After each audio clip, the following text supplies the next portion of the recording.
avec Denis Mélin à l'occasion de la sortie de son livre « Rouges et Noirs ».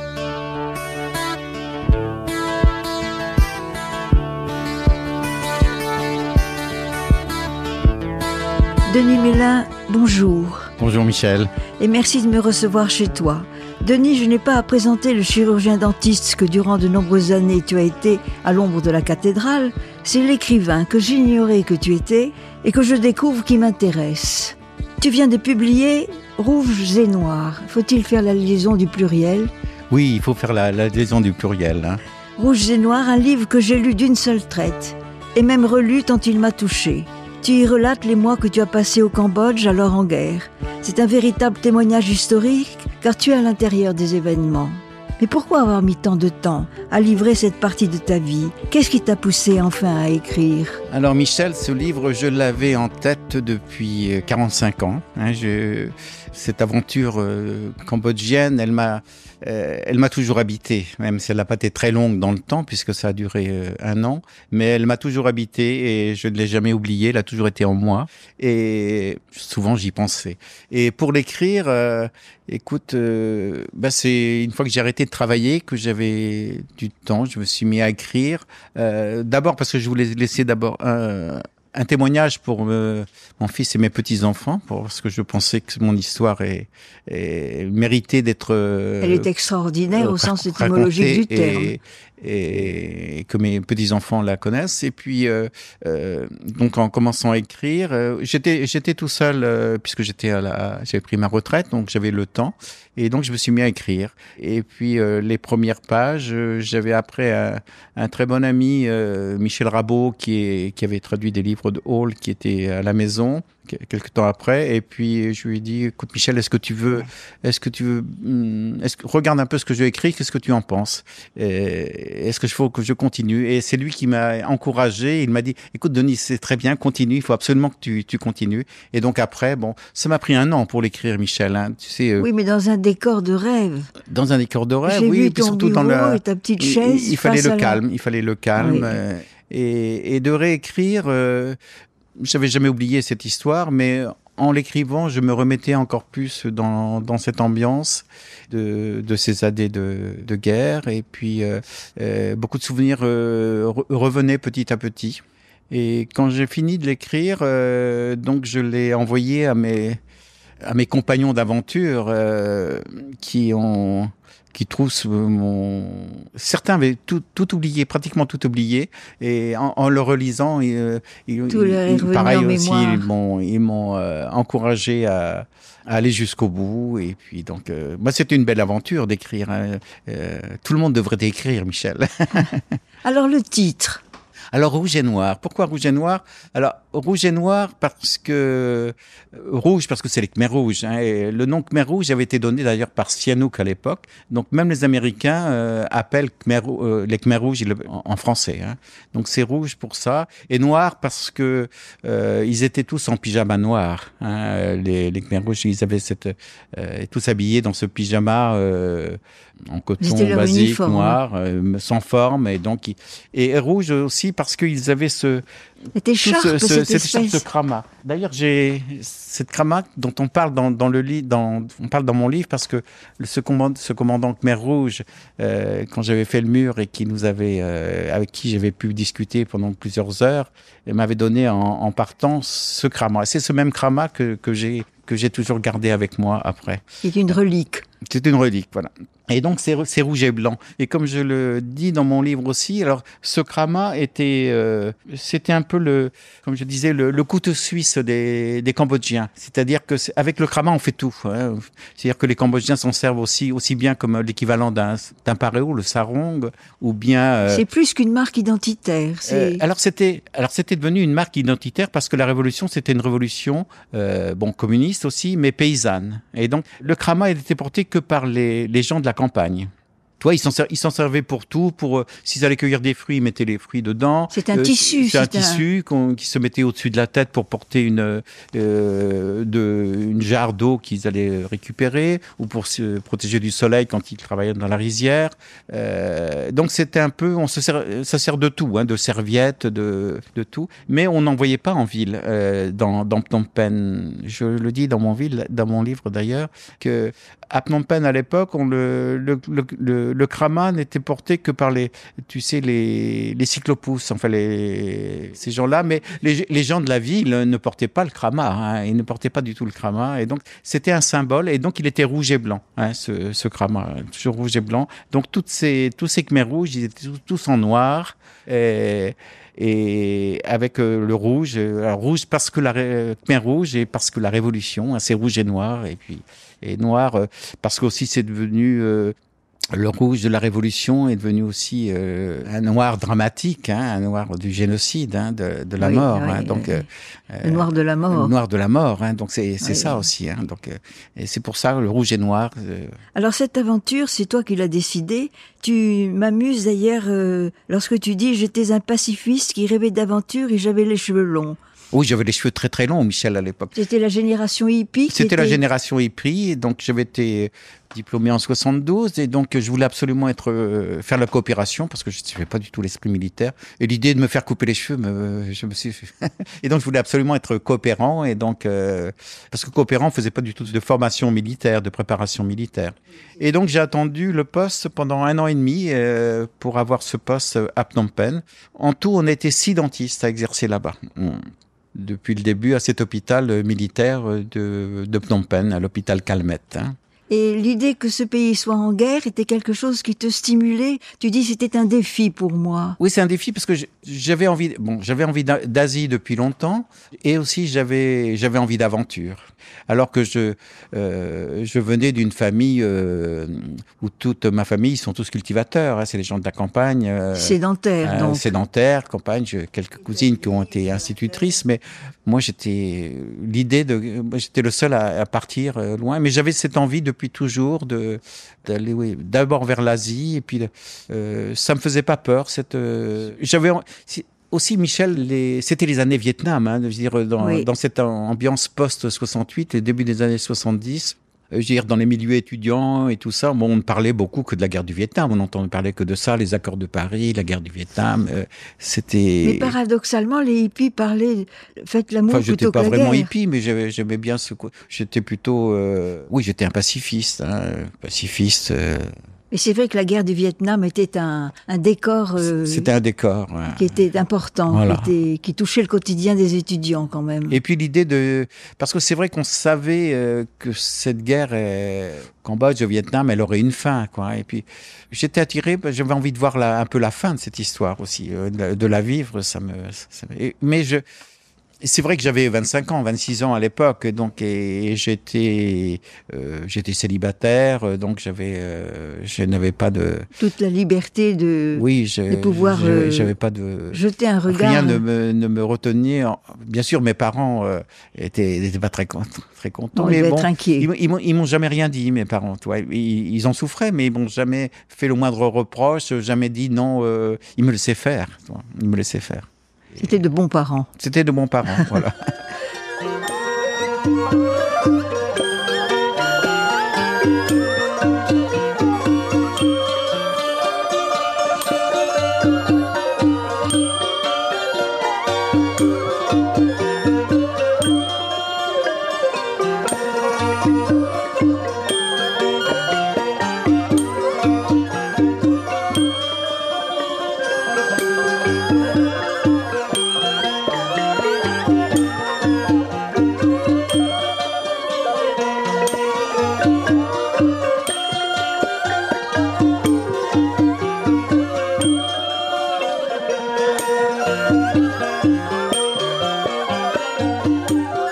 Alors tu découvres Phnom Penh, tu découvres tout un monde étonnant et tu nous le racontes très bien d'ailleurs. C'est un contraste assez étonnant entre l'hôpital Calmette qui est une merveille, qui est Oui, qui était symbole d'un un protectorat. hôpital. Bon, on pourrait un peu, qui a été construit un peu en même temps que Veyami, un peu, c'est dans la même Oui. style architectural, qui était merveilleusement tenu, hein, était d'une très grande propreté, tout était toujours nettoyé. Moi, ça m'a beaucoup marqué, ça, le côté hygiène, c'était nettoyé en permanence, même s'il y avait énormément de monde, parce qu'on avait énormément de gens, énormément de blessés, mais c'était toujours impeccable. Hein, voilà. Avec un personnel extraordinaire. Ouais. Et c'est vrai que moi, je suis arrivé là. Bon, j'ai découvert petit à petit ce monde des médecins militaires, qu'au départ, c'était pas vraiment mon monde. Hein, enfin, après, je raconte plus loin dans mon livre comment je suis devenu vraiment très très proche d'eux par la suite. Ça s'est fait petit à petit. Donc au début, quand j'arrive, et c'est vrai qu'il y avait le côté paradoxal, hein, que je dis dans mon livre, d'arriver dans un pays en guerre, on est tout encerclé parce qu'on ne pouvait pas sortir de Phnom Penh. Hein, la ville était complètement encerclée et je découvrais les premiers bruits de canon et tout ça. Et donc, comme je le dis dans mon livre, au début, comme moi, j'avais pas fait de formation militaire, je ne savais pas si c'était un obus qui partait ou qui arrivait. Au début, j'ignorais tout ça. Et donc, on vivait dans ce monde-là et avec un côté paradoxal, comme je pense on doit retrouver l'équivalent de beaucoup de villes assiégées. On le retrouve, je pense qu'à Saigon, ça devait être pareil aussi, avec une espèce de vie exubérante, un petit peu par ailleurs. C'est-à-dire là, pour un peu... C'était paradoxal. Et assez sympathique, parce que sympathique il y a aussi, cet hôtel qui... Alors l'hôtel qui s'appelait avant l'hôtel Royal, qui suite à la révolution, enfin la prise de pouvoir, la destitution de Sihanouk et la prise de pouvoir par Lon Nol avec l'appui des Américains, a été débaptisé et rebaptisé Hôtel Phnom. Donc à l'époque où j'y étais, c'était l'hôtel Phnom.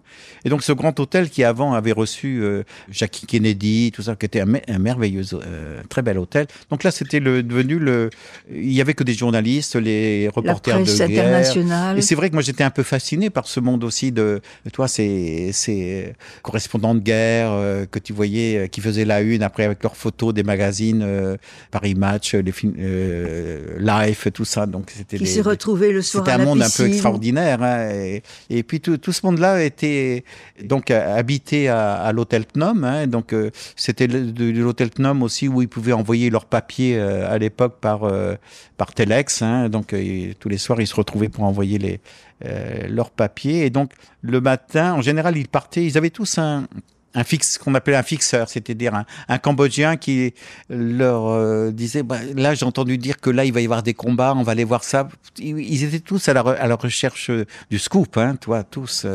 Et donc tous y allaient, et donc avec leur chauffeur cambodgien et puis leur fixeur. Et comme je le dis dans mon livre, tous avaient en mémoire que certains ne sont jamais revenus de ces aventures, hein. Parce que la guerre, les zones de conflit étaient proches de Phnom Penh, et pas très loin, et elles se déplaçaient tout le temps. Donc et c'est vrai que... Alors donc ces reporters, ils rentraient le soir en fin d'après-midi et puis on se retrouvait autour de cette piscine. Ils parlaient avec vous, ils parlaient... Ah oui, tout à fait, oui. Bon, oui, on a tous noué des contacts avec certains de ces reporters. Et le fait d'être français était un avantage parce que... Alors oui, c'était un avantage avec les Khmers rouges après. Hein. Avec les Khmers rouges, il valait mieux être français qu'américain parce que l'américain, c'était l'ennemi. C'était le diable. Hein. C'était le diable.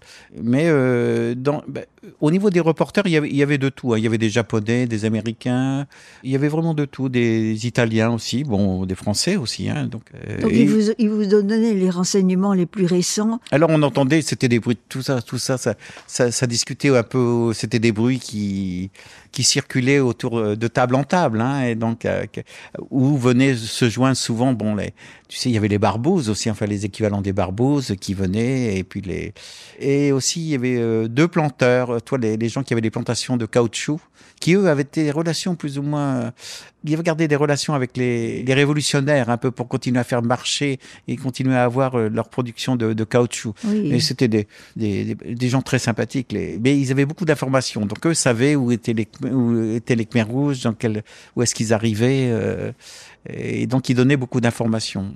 C'était un melting pot passionnant. Voilà. Et donc, à côté de ça, il y avait une vie nocturne assez déjantée, hein, je dirais, assez drôle dans ce pays en guerre. Oui, tu nous racontes la découverte de l'opium. Voilà. Là, oui, c'était... Bon, et les villages flottants aussi. Et alors, les maisons flottantes. Les maisons flottantes, c'était vraiment le seul endroit où on pouvait aller un peu se détendre, entre guillemets, le week-end. C'était sur les bords du Bassa, qui était une des branches du Mékong. Et donc là, c'était l'équivalent des maisons secondaires, hein, ce sont des maisons flottantes tout en bois, qui sont construites sur des drums, hein, et qui s'étaient alignées le long du Bassa. Et donc, il y avait plusieurs personnes qui avaient des hors-bords, et puis donc là on faisait aussi du ski nautique, ou bien d'autres faisaient pour d'autres plaisirs, mais bon, c'était une vie assez drôle, hein, quand même. Oui, toujours avec le bruit de guerre. Oui, et toujours les bruits de guerre. Mais l'impression que tu te sens invulnérable. Oui, tout à fait. Je me sentais que rien ne pouvait m'arriver. Pour moi, j'étais invulnérable. C'est de l'inconscience ou c'était... Je crois que c'est la jeunesse aussi, et puis j'avais pas d'angoisse, hein, j'étais vraiment... Oui, je me sentais invulnérable. Pour moi, rien ne pouvait m'arriver. Hein. Donc, c'était pas...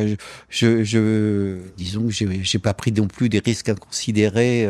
Non plus, mais j'essayais de vivre pleinement. Et c'est vrai que la guerre était toujours présente, hein. Même quand on faisait du ski nautique, je le raconte dans mon livre, où il y avait un légionnaire. Non, c'était un militaire de l'armée républicaine, hein, pas du tout des Khmers rouges, qui était sur le pont Monivong. Et donc, dès qu'il nous voyait passer, si on tombait dans l'eau, il balançait une grenade dans le Mékong. Et c'était sans conséquence, ça faisait de l'onde. Mais c'était histoire d'ajouter des émotions à celles existantes. Et puis là, il y avait sur ces maisons flottantes, je raconte, on avait aussi bien des instructeurs américains de l'armée, tu vois, que des belles étrangères aristocrates qui faisaient du ski nautique. Tu sais pas ce qu'elles faisaient là. Elles venaient voir le Cambodge. C'est des images assez extraordinaires. C'était un monde de mélange très contrasté. Et à la fumerie,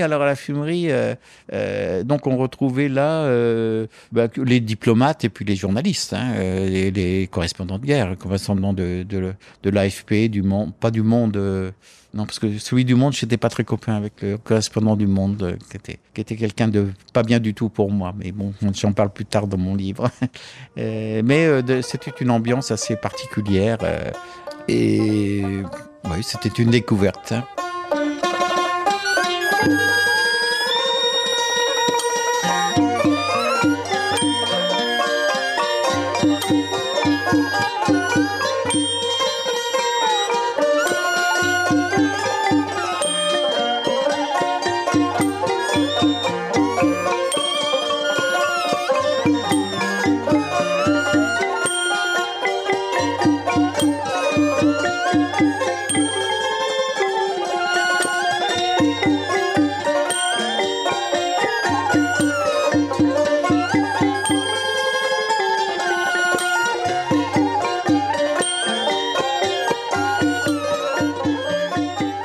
À côté de ça, professionnellement, tu vas être de moins en moins chirurgien dentiste. Voilà, parce que je travaillais beaucoup. Puis à la fin, si tu veux, on avait effectivement... ça s'est surtout aussi déclenché quand on m'a... étant coopérant, et on m'a donné le choix à un moment de partir ou de rester. Étant donné que les médecins militaires, eux, n'avaient pas le choix de partir, ils devaient rester. On avait une mission avec le gouvernement français de servir d'intermédiaire avec le nouveau pouvoir qui allait se mettre en place, puisque il y avait plus d'ambassade, il y avait plus d'ambassadeur ni de chargé d'affaires, il y avait juste un vice-consul. Tout le personnel devait partir de l'ambassade, donc il est parti. Et le gouvernement Le GRUNC, le gouvernement qui était présidé par Sihanouk, hein, avec les Khmers rouges, théoriquement au départ, avait signé un accord avec le gouvernement français pour que l'on puisse rester. On puisse rester, nous, à travailler. Et puis, en gros, au niveau du gouvernement français, on avait cette mission par le biais d'humanitaire, de servir après de lien avec le nouveau pouvoir qui ne manquerait pas de se mettre en place. Bon, ça n'a pas fonctionné comme ça, bien sûr. Ça n'a pas fonctionné comme ça. Ça pouvait être une garantie de sécurité quand même, et de protection. C'était ça. C'est pour ça qu'on m'a donné à moi aussi un passeport diplomatique. Mais alors, à moi, on m'a posé la question, comme j'étais coopérant, on me dit, si tu veux partir, tu peux partir dans le dernier avion. Et puis moi, j'ai dit non, je reste. Oui, spontanément. Il semble que ça n'a même pas été réfléchi. Non, j'avais envie d'être. Et là, je me suis vraiment. Et j'ai vraiment été intégré après vu différemment par cette équipe des médecins militaires avec qui j'ai noué après des liens extraordinaires. Une équipe médicale extraordinaire. Ah, tu parles d'opération. On avait avec un médecin-chef, le docteur Reville, qui était vraiment une belle personnalité, qui avait un caractère très fort. Docteur Reville, d'ailleurs, qui a été en poste ici à Tahiti, puisqu'il a été récompensé pour ses bons services. Il a été directeur de la santé ici. C'était un des derniers directeurs de la santé à l'époque où c'était encore les militaires qui dirigeaient la santé, qui était vraiment quelqu'un qui avait une belle personnalité. C'est lui qui a bien, avec le recul, qui a bien traité avec les Khmers rouges pour tout le temps qu'on était à l'ambassade aussi, qu'on était prisonniers. C'est lui qui était en liaison, qui avait pris le pouvoir. Il était plus important que le vice-consul. C'était lui qui avait le pouvoir, docteur Reville. Et puis il y avait aussi Bernard Picard, le professeur avec qui je raconte que j'ai opéré les Khmers rouges, et qui était quelqu'un de flamboyant. Lui, c'était quelqu'un d'assez extraordinaire. C'est quelqu'un qui a été major toute sa vie de tout. Donc, il était très, très brillant. Il a passé tous les concours. C'était un major. Et effectivement, les opérations que j'ai fait avec lui, fait une première hépatectomie, parce qu'on recevait des blessés qui semble être un exploit pour l'époque. Ouais. Ah oui, c'était très peu décrit ce genre d'intervention. Donc c'est vrai qu'on avait beaucoup de ce genre de blessures. Les gens qui recevaient des éclats de roquettes, c'était des plaies du ventre et donc souvent le foie était atteint. Et plusieurs fois, donc j'ai eu à l'aider pour ces opérations d'hépatectomie, c'est-à-dire on enlève la moitié du foie. Mais c'est des opérations compliquées. Mais il avait une habileté manuelle, il allait très vite, et c'était un chirurgien extraordinaire. Et avec tous les autres aussi, finalement... Tu fais allusion aussi à une opération sous l'œil des Khmers qui était rentré dans la ville. Alors ça, c'était la dernière opération que Alors, il y a aussi avant, Michel, quand les Khmers rouges sont arrivés, il y a eu un moment très bizarre, si tu veux, le 17 avril, où tout s'est arrêté. On savait que c'était la fin, que les combats étaient en gros terminés. Et puis, on a eu une période de liesse carrément de liesse à 7h30 du matin, parce qu'on a vu arriver des gens habillés en Khmer rouge. C'est drôle ce que tu racontes, c'est très visuel, c'est très... Alors, qui arrivent là, et puis, en gros, on est les Khmer rouges, on est l'avant-garde, c'est la paix.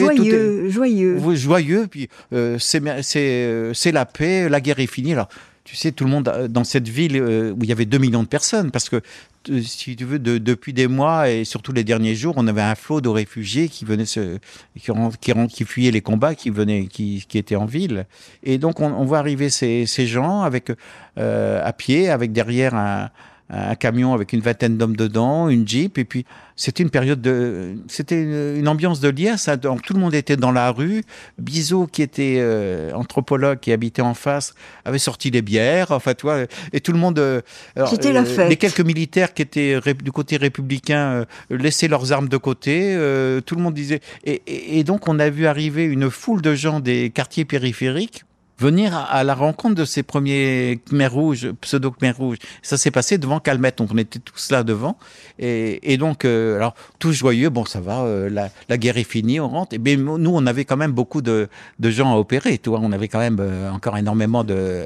Et donc, après, je vais en salle d'opération avec Picard, avec le professeur Picard, je vais en salle d'opération, mais libéré et joyeux, si tu veux. Et puis, à 11h, heures, quand on sort de la salle, alors là, les visages n'étaient plus tous les mêmes. Hein, donc, si tu veux, tout avait changé. Il y avait des véhicules qui passaient où c'était les vrais Khmers rouges qui étaient arrivés là. Oui, l'ambiance était différente. Complètement différente. Alors, donc, alors là, les visages fermés. Et puis, ils commençaient à demander de vider la ville. Les femmes, que tu disais, tu soulignes qu'elles avaient une allure extrêmement fermée. Alors après, il y avait des petits groupes. Et donc, si tu veux, on a assisté après. Donc, c'était les vrais Khmers rouges. Alors, cet épisode des premières heures, c'était fomenté par le frère de Lon Nol, qui s'appelait Lon Non, qui était un général aussi. Et donc, avec un jeune, c'était le fils d'un ancien ministre cambodgien qui s'appelait Mket Dara. Et qui avait un bagou extraordinaire, et c'est lui, il avait essayé de se mettre entre deux en disant, en gros, je vais être intermédiaire, je vais sauver tout le monde, tu vois. Et puis, dès que les vrais Khmers rouges sont arrivés, lui et ses gars, ils les ont éliminés après, hein, c'est sûr. Et puis, mais tout de suite après, donc dès le début de l'après-midi du 17 avril, et là, on a commencé à voir des gens qui repartaient, qui étaient expulsés de la ville. Et donc, ça a duré 3 jours. Où là, en 3 jours, ils ont vidé la ville, 2 millions de personnes. Hein, et tout le monde, sans exception. Et sur la route par n'importe quel moyen. Et donc, ils ont évacué. Vous étiez là, alors, nous, on avait cette compassion. Mission. Alors, nous, déjà, les Khmers rouges, la première journée, ils ont demandé à tous les étrangers qui étaient encore là, il y en avait, il y avait les représentants de la Croix-Rouge, des organismes internationaux qui eux avaient pris possession de l'hôtel Phnom et l'avaient transformé en zone de paix internationale avec le drapeau de la Croix-Rouge. Mais les Khmers rouges, bien sûr, n'en ont pas tenu compte et l'ont demandé vous partez, vous allez dans les jardins de l'ambassade de France, l'ambassade de France, c'était juste à côté de Calmette. Mais nous, comme on avait cette mission de rester de liaison avec le pouvoir en place, on avait des accords avec le GRONC, hein, et donc on voulait absolument continuer à travailler. Et si bien que pendant 3 jours, on a continué à travailler dans cet hôpital. Avec je le dis dans mon livre, il n'y avait pas d'organisation chez les Khmers rouges au départ, si tu veux. Donc, il y avait un groupe qui arrivait, qui disait, il faut aussi que vous partiez. Un autre qui venait un peu quelques temps après, qui disait, non, vous pouvez rester. Donc, on avait l'impression qu'il y avait pas de chef, hein, c'était un peu du n'importe quoi, mais on voyait, si tu veux, régulièrement, devant le boulevard Monivong, qui était un boulevard très, très large, qui fait plus de 12 mètres de large, très, très, très grand, mais une foule continue de gens qui étaient évacués de la ville et qui avaient l'ordre de partir. Tu vois, ils étaient sur tout ce qui roulait, hein, même valides, invalides, enfants, vieillards, malades, tout le monde était... Ils ont vidé les hôpitaux. On a pu en garder nous un peu à Calmette, mais partout ailleurs, les autres hôpitaux, les gens se sont retrouvés vous disiez avec leur perfusion. Avec leur perfusion, c'est incroyable, ça. Et puis bon, ils sont pas allés loin. Donc si tu veux, c'est certain qu'il y avait au moins 30 à 40 000 personnes qui étaient dans les hôpitaux. Donc eux n'ont pas allé très... Comment on vit ça quand on voit ça? Ça, c'est très dur. C'est dur, Michel. C'est dur. Parce qu'on a un sentiment de compassion, mais d'impuissance. Mais on peut rien faire. On est impuissant. On est impuissant.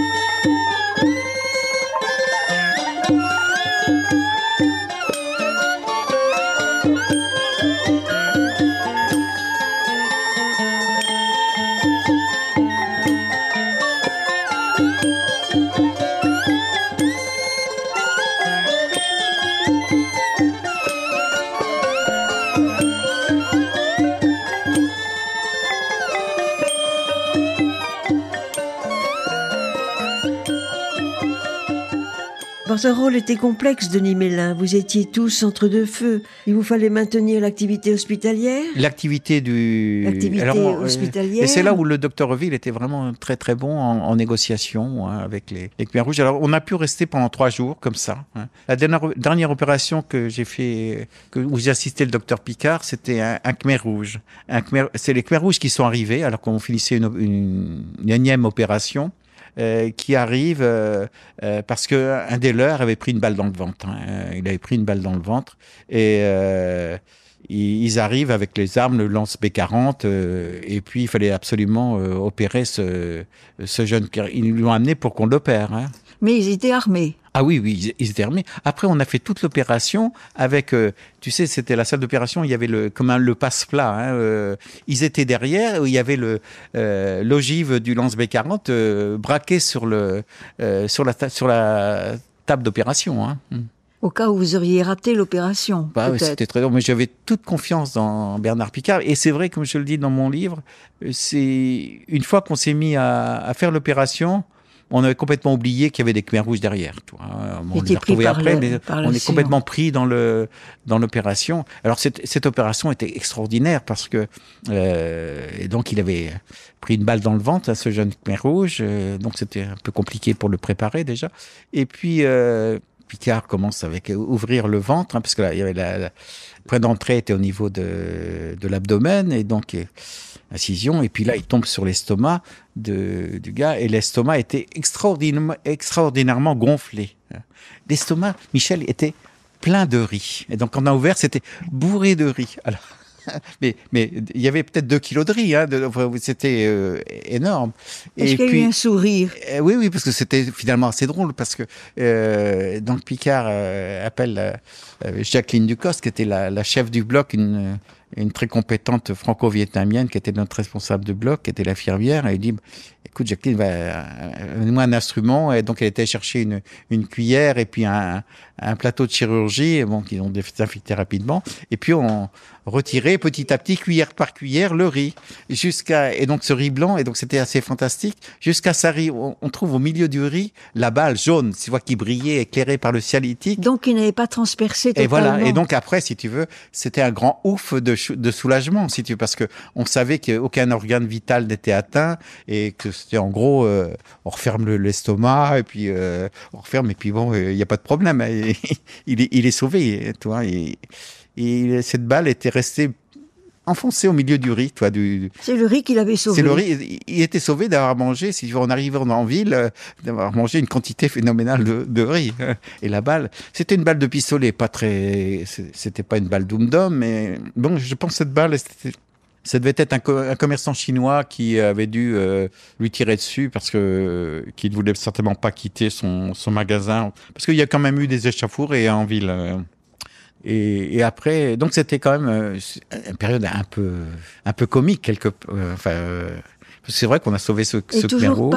Pas de peur, pas d'inquiétude. Non, pas de peur du tout, C'était et après on a retrouvé ces Khmer rouges, on leur a donné, donc, on était rassurés, hein, parce qu'il était vivant, l'opération s'était bien passée, puis Alors tu donnes un détail qui m'a amusé et intrigué. Tu parles beaucoup des pointes biques.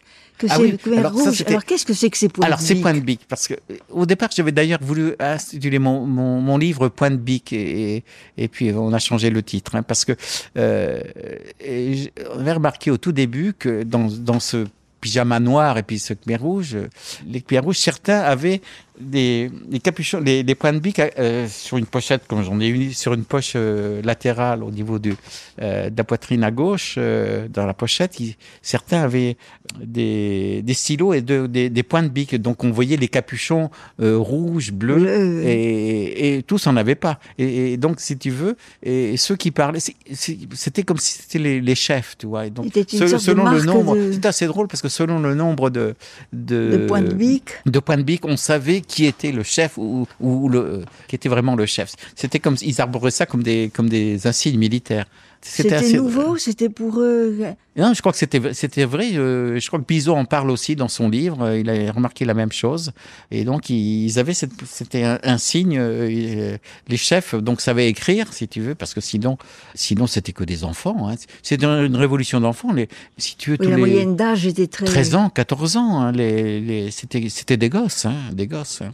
Mais c'est vrai que ces points de bique, c'était c'est des petites choses aussi dans cet univers tout noir, noir et rouge, d'avoir ces taches de couleur. Ça symbolisait l'autorité, ça symbolisait probablement un certain savoir, alors? Je pense, oui, c'était les chefs et puis l'autorité. Hein. Et d'ailleurs, je le décris dans mon livre, la première, quand on est à l'hôpital et qu'on voit arriver ce premier groupe de Khmer rouges des vrais Khmer rouges et qui viennent de nous voir et ils discutent donc avec le docteur Reville et utiliser ce stratagème de pas parler français. Donc, il fallait faire intervenir systématiquement un interprète Alors que il parlait il parlait français. parfaitement le français. C'est quelque Oui, chose c'était une astuce. décrit dans d'autres circonstances par ailleurs, mais c'est classique.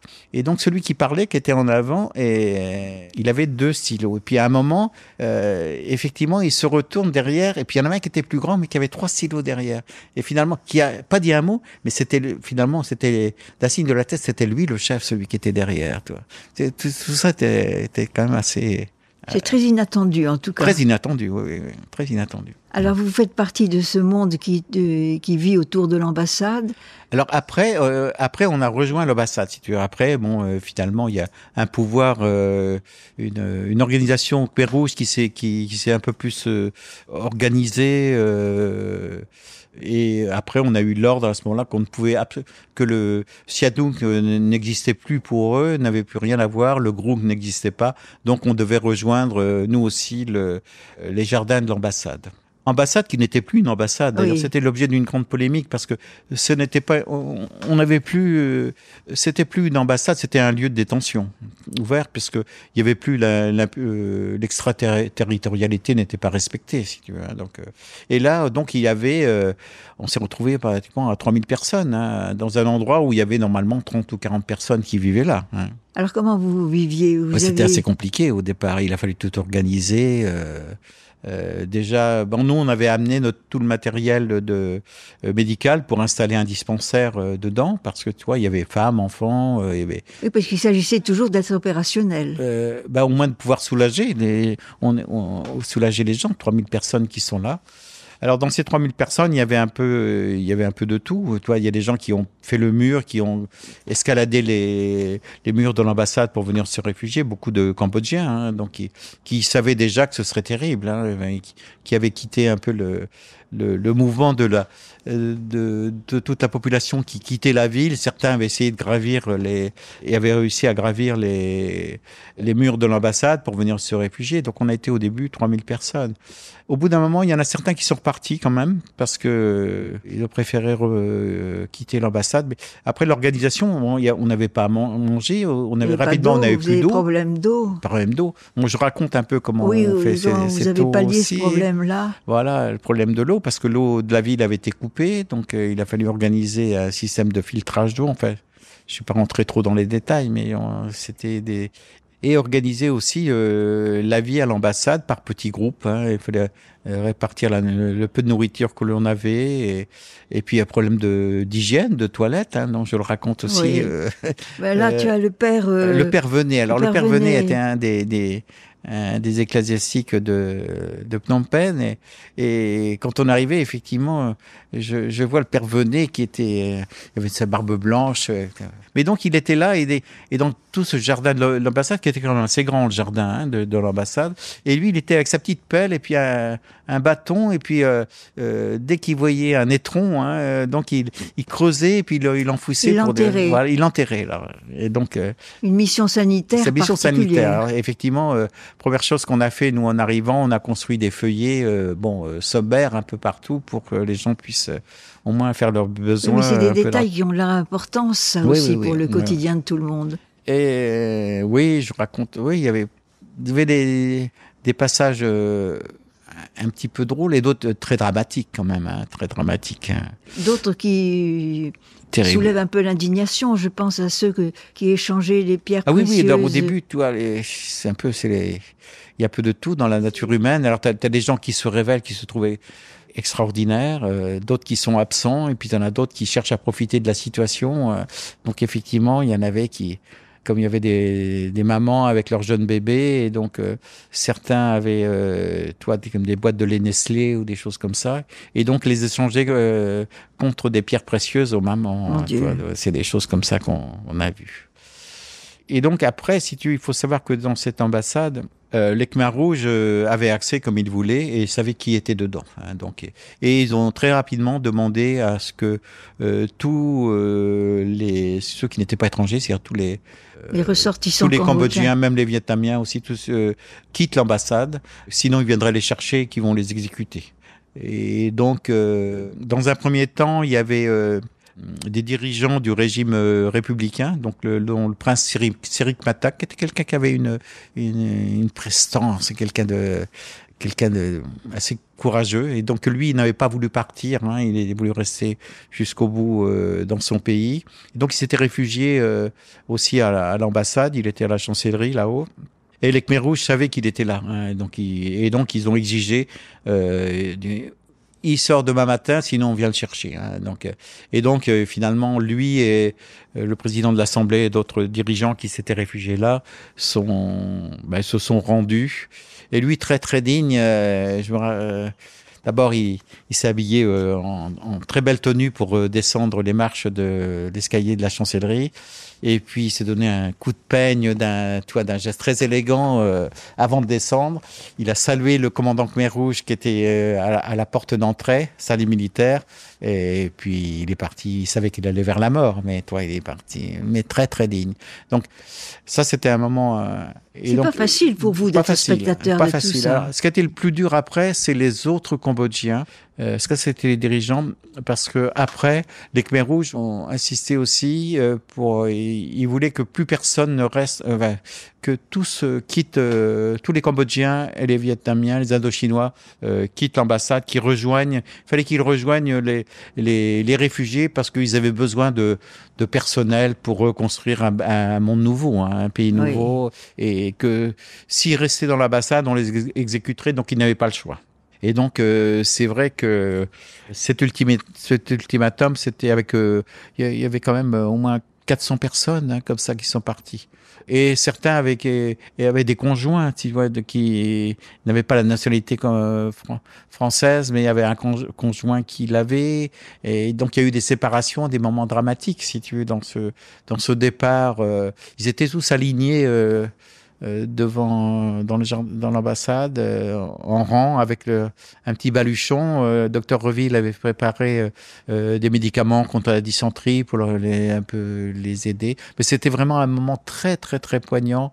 Le départ, sur lequel on ne peut rien faire. Toi, on n'a aucun pouvoir. C'est ça qui était votre impuissance. On est impuissant. Au-delà de la compassion, il y avait que cette impuissance. On savait qu'ils allaient vers la mort. Vers la mort, enfin, plus ou moins longue échéance. Parce que juste avant, tu sais, on avait même vu je le raconte dans mon livre, des parents qui étaient venus voir le docteur Reville en demandant s'ils pouvaient pas faire une piqûre pour euthanasier leur enfant. Oui.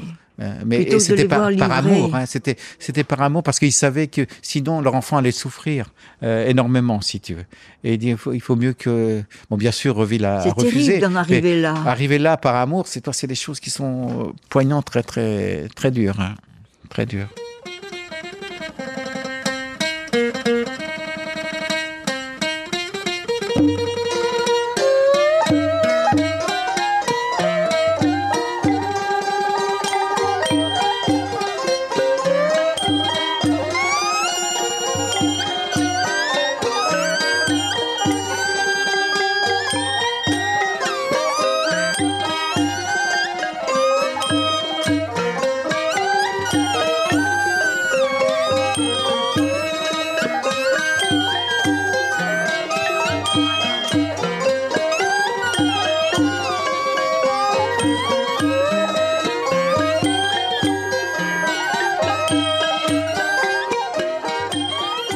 En tout cas, ça peut marquer la vie du jeune. Toi, même aujourd'hui, bien des années après, je suis quand on lit ton livre, on reste dans cette atmosphère pendant plusieurs heures après la lecture du livre.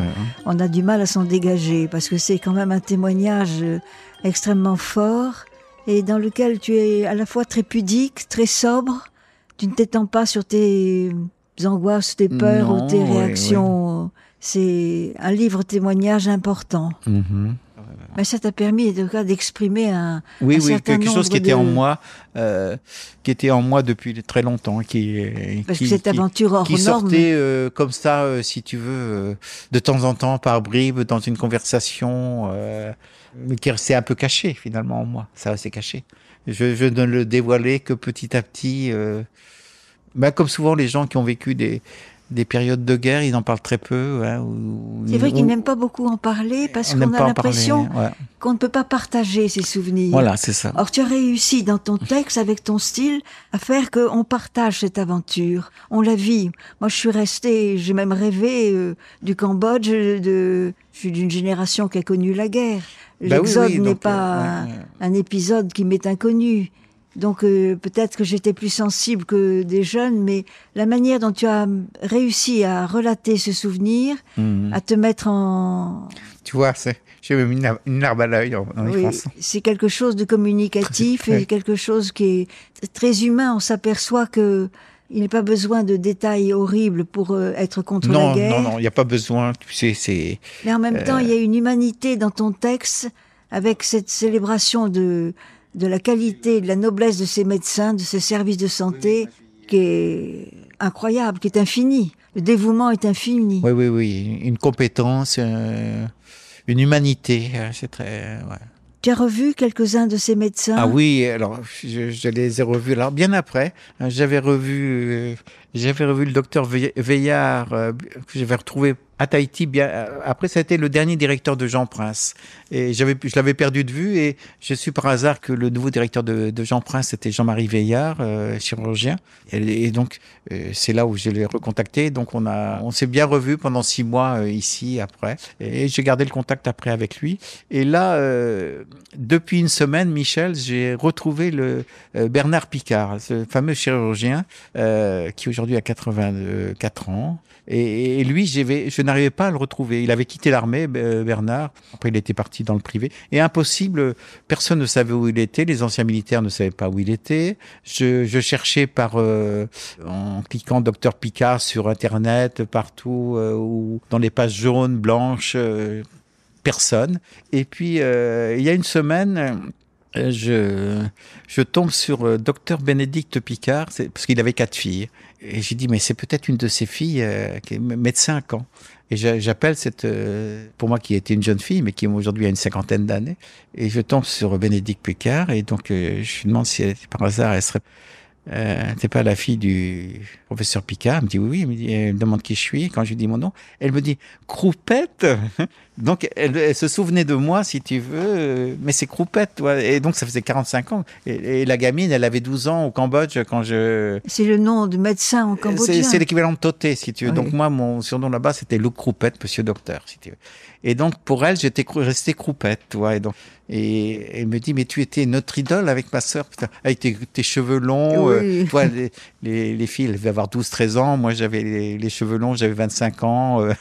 Et donc, j'étais un peu un personnage un peu de légende. Oui, donc, oui. j'ai appris que je suis resté un personnage un peu de légende pour eux. Et donc, grâce à elle, j'ai pu retrouver Bernard, qui est aujourd'hui à la retraite à côté de Biarritz. Et vous avez pu vous parler? Oui, et là, alors il s'est installé Skype et tous les jours on se parle pendant 1 heure. On a tellement de choses à se raconter. Et donc il a lu mon livre et donc il adore mon livre aussi, parce que lui il m'a dit qu'il avait écrit aussi l'équivalent d'un livre pour ses enfants et petits-enfants aussi, mais très différent. Même si on a vécu les mêmes choses, c'est différent, mais il a adoré mon livre. Et donc on se parle tous les jours ensemble, parce que on s'est pas parlé pendant 45 ans, mais on avait une grande estime l'un pour l'autre, et c'est une belle histoire dans l'histoire. Donc c'est un beau livre, je ne saurais trop l'encourager les gens à le lire. Je rappelle son titre. Alors toi tu dis Rouge et Noir. Rouge et Noir. Et oui. Moi j'ai dit Rouges et Noirs. Rouges et Noirs, oui. Alors... Oui, Rouges et Noirs, alors Michel. Oui, il faut faire les autres, tu as tout à fait raison. C'est Rouges et Noirs. Avec une très belle couverture et publié par les éditions Oula, qu'on trouvera au Salon du Livre. Oui, et qu'on trouve en librairie, on trouvera au Salon du Livre. Nous n'en dirons pas plus, Denis Mélin, pour laisser au lecteur le plaisir de découvrir la suite. Merci Denis pour ce beau texte et rendez-vous au Salon du Livre. Et merci à tout Yves Lambert qui a réalisé cette émission.